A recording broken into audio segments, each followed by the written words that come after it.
प्यारा वादा है इन मत वाली आंखों का।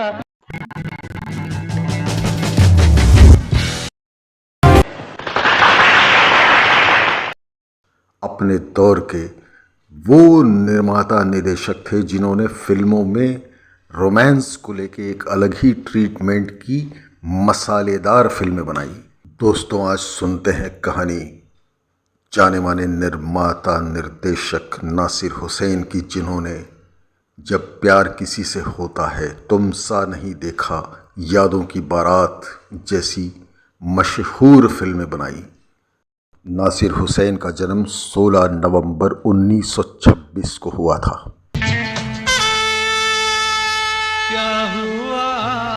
फिल्मों में निर्माता और निर्देशक बनने से पहले नासिर हुसैन फिल्मों में स्क्रिप्ट राइटिंग किया करते थे और फिल्मिस्तान स्टूडियो, जो उन दिनों 1940 और 50 के दशक में एक प्रमुख फिल्म निर्माण केंद्र था, उसमें वे एम्प्लॉय के रूप में स्क्रिप्ट राइटर थे, डायलॉग भी लिखा करते थे।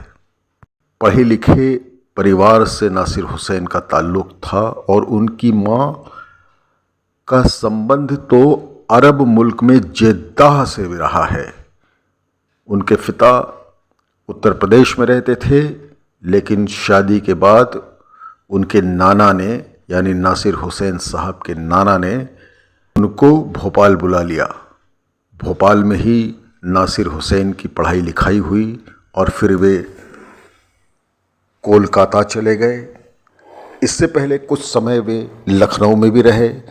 मौलाना आज़ाद के साथ उनके पारिवारिक संबंध रहे हैं। पढ़ाई लिखाई यानी बीए करने के बाद नासिर हुसैन साहब एक बार दिल्ली में भी गए, लेकिन उन दिनों ये बात है देश के विभाजन के समय की, 1947-48 के दौर में नासिर हुसैन साहब जब दिल्ली गए तो उन दिनों दिल्ली में दंगे हो रहे थे और माहौल ठीक नहीं था। लिहाजा एक छोटी मोटी कोई नौकरी करने के बाद नासिर हुसैन वापस लखनऊ चले गए और वहाँ उन्होंने म्यूनिसिपल कॉरपोरेशन में सेक्रेटरी की नौकरी कर ली, लेकिन मन नहीं लगा। वे मुंबई चले गए। मुंबई में उनकी मुलाकात मुखर्जी ब्रदर्स के फिल्मिस्तान स्टूडियो में हुई।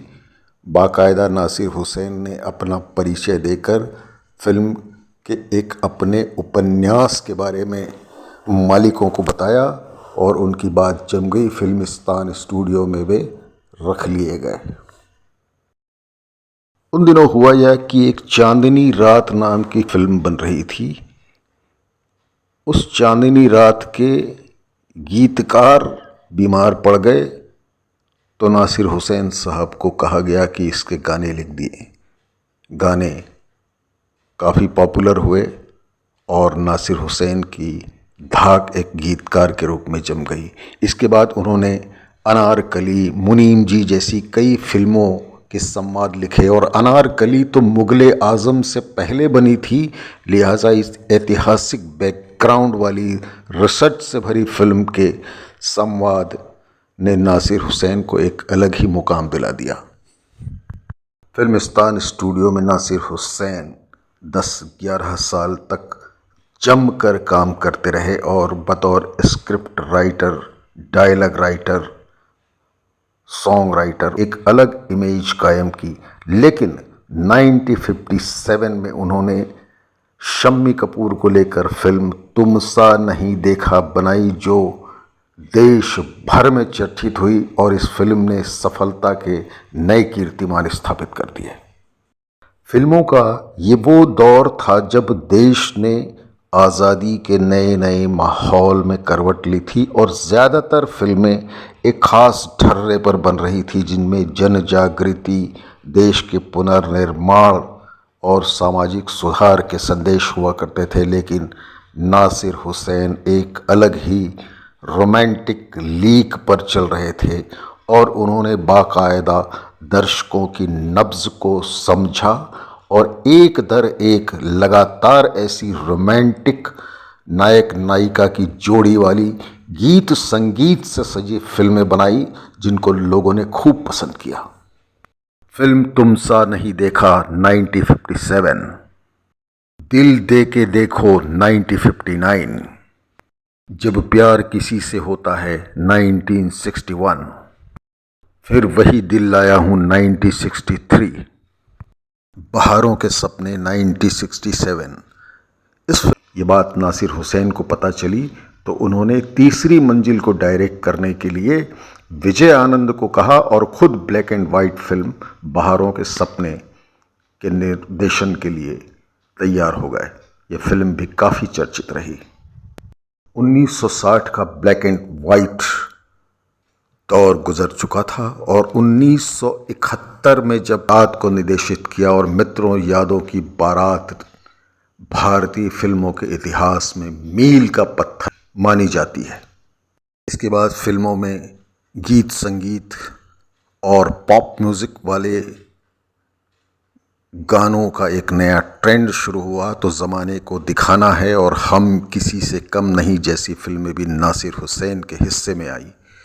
लेकिन कहते हैं ना कि हर बड़ा निर्माता या निर्देशक अपने दौर के अंतिम दिनों में ज़माने की सच्चाइयों के बावजूद वो काम कर गुजरना चाहता है जो वो दिल से चाहता है। जैसे राज कपूर ने तमाम बॉक्स ऑफिस की रिक्वायरमेंट के बावजूद मेरा नाम जोकर बनाई जो उन्होंने दिल से बनाई थी। ऐसे ही नासिर हुसैन ने दिलीप कुमार को लेकर एक फिल्म बनाई थी। फिल्म का नाम था ज़बरदस्त, लेकिन इस फिल्म में किसी वजह से दिलीप कुमार, आशा पारेख काम नहीं कर पाए और संजीव कुमार, जया प्रदा जैसे कलाकारों को लेकर यह फिल्म बनी और फ्लॉप साबित हुई। लेकिन फिल्म इंडस्ट्री में अपनी ख्याति का सितारा अस्त होने से पहले नासिर हुसैन ने अपने भतीजे आमिर खान के लिए कयामत से कयामत जिस तरह से लिखी और बनाई और उस फिल्म के निर्माण में, निर्देशन में वे पूरी तरह से इन्वॉल्व रहे। यह फिल्म नासिर के कैरियर को एक नई ऊंचाई तक ले गई और नासिर हुसैन का नाम भी लगता है कयामत तक अमर होने की बात उन्होंने खुद रच दी। दोस्तों, ये बात बहुत कम लोग जानते हैं कि शम्मी कपूर नासिर हुसैन की फिल्म तुम सा नहीं देखा साइन करने से पहले 19 फ्लॉप फिल्में दे चुके थे। आशा पारेख आज फिल्मी दुनिया में किसी परिचय की मोहताज नहीं है, लेकिन आशा पारेख को नासिर हुसैन ही फिल्मों में लेकर आए थे। 1959 में बनी फिल्म दिल दे के देखो में आशा पारेख तो नासिर हुसैन के साथ फिल्मों में काम करके इतना प्रभावित हुई उनसे कि उन्होंने बाकायदा अपनी जीवनी द हिट गर्ल में इस बात को लिखा है कि वे नासिर हुसैन से प्यार करने लगी थीं और उनके साथ शादी करना चाहती थीं। वे उनकी ज़िंदगी वे नासिर हुसैन के प्रति इतनी आसक्त और दीवानी हो गई थीं कि उन्होंने नासिर हुसैन के बग़ैर ज़िंदगी भर कुंवारा रहने का फ़ैसला कर लिया।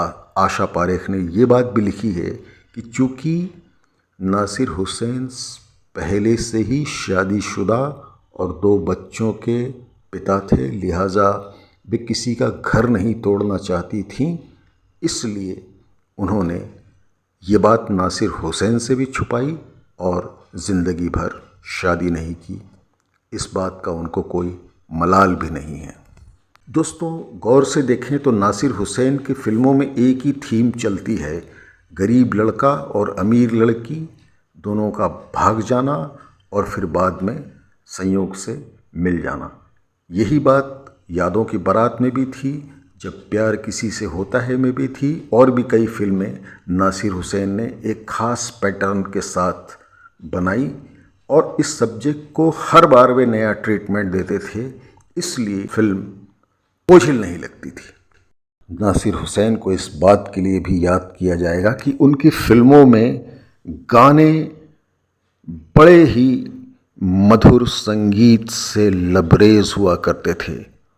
और दोस्तों, फिल्म संगीतकार R.D. बर्मन यानी पंचम दा की प्रतिभा को नासिर हुसैन ने बखूबी समझा और उन्होंने कई फिल्मों में R.D. बर्मन का संगीत लिया।